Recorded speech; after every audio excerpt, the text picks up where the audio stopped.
Dears, ഇന്നും നമുക്കൊരു ചക്ക എരിശ്ശേരി വെക്കുന്ന വീഡിയോ ആണ്. അപ്പൊ അതിനായിട്ട് നമുക്ക് അല്പം എണ്ണ ഒഴിച്ചു കൊടുക്കാം, അല്പം കടുക് ഇട്ട് കൊടുക്കാം.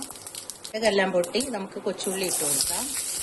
അപ്പൊ തന്നെ 2 വറ്റൽമുളകും കുറച്ച് കറിവേപ്പിലയും കൂടെ ഇട്ട് കൊടുക്കാം. ചേരുവയെല്ലാം നല്ലപോലെ മൊരിഞ്ഞിട്ടുണ്ട്. നമുക്ക് അരച്ചത്, ഇത് തേങ്ങയും ജീരകവും വെളുത്തുള്ളിയും പച്ചമുളകും കൂടെ അരച്ചതാണ്. അതിട്ട് കൊടുക്കാം. അല്പം വെള്ളം കൂടെ ഒഴിക്കാം. അരപ്പിന് വേണ്ടുന്ന ഉപ്പിട്ട് കൊടുക്കാം. ഇത് തേങ്ങയും ജീരകവും വെളുത്തുള്ളി പച്ചമുളക് ഇത്രയും സാധനമാണ് ഞാൻ ചേർത്ത് അരച്ചത്. നമ്മുടെ വേവിച്ച് വെച്ച ചക്ക, ഉപ്പും മഞ്ഞളും ഇട്ട് വേവിച്ച് വെച്ച ചക്ക ഇട്ട് കൊടുക്കാം. ടേസ്റ്റി ആയിട്ടുള്ള ചക്ക എരിശ്ശേരി ഇവിടെ റെഡി ആയിട്ടുണ്ട്. ഇതും നമുക്കൊരു മീൻകറിയൊക്കെ ഉണ്ടെങ്കിൽ, അല്ലെങ്കിൽ മോര് ഒഴിച്ച് കാച്ചിയ മോര്, തൈര്, ഇതിന്റെ കൂടെയൊക്കെ ഈ ചക്ക അടിപൊളിയാണ് കേട്ടോ.